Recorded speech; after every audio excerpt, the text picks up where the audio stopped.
Streamed live play games versus in real life games and character death.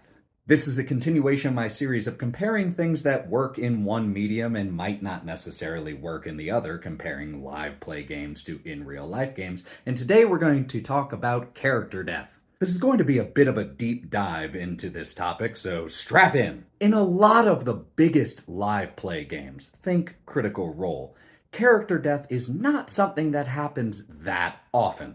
Yes, any of us big fans can point to character deaths that have happened in Crit Role or Dimension 20 or whatever it may be, but it is not that common. Why isn't it that common? Is it just that character death is not that common in D&D? Well, in 5e, actually, yes. But there is another reason, and that is they, as creators, have an incentive to keep their PCs alive and in the game for as long as possible. Before I continue any further, this is not a critique of those creators and those gamers. This is simply an analysis of how it works. In live play games where you're trying to cultivate an audience, having the PCs stick around for 50, 60, 70, 100, 120 episodes is a good strategy because it takes those fans who love those characters and brings them back. Imagine if Jester had died in episode 10, and Ford had died in episode 40, and Caleb had died in episode 80 if we're taking the Mighty Nine from Critical Role. A lot of people would have stopped watching the show. Live play games have incentive to keep people's favorite characters in the game because it keeps people coming back, it keeps you buying merch, it keeps you interested.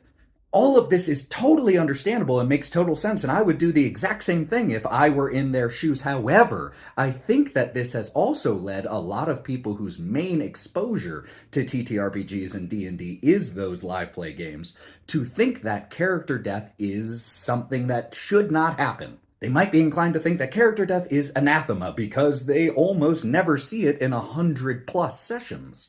I'm not going to get into whether or not PC death is a good thing or a bad thing or how often it should happen. That's for your table to decide. What I am going to say is that character death is a much more valid option at in real life tables than it is for a lot of streamed games. In an in real life game, we don't have to worry about an audience not coming back because a PC died. We don't have to worry about losing merch sales. We don't have to worry about angry responses in YouTube comments. We're just playing a game for ourselves. And what that means is, if you and your players decide in session 0 that PC death should be on the table, then it can be on the table, and it can be much more on the table than it is for a lot of streamed games. PC death can be incredible. It can lead to such memorable emotional moments.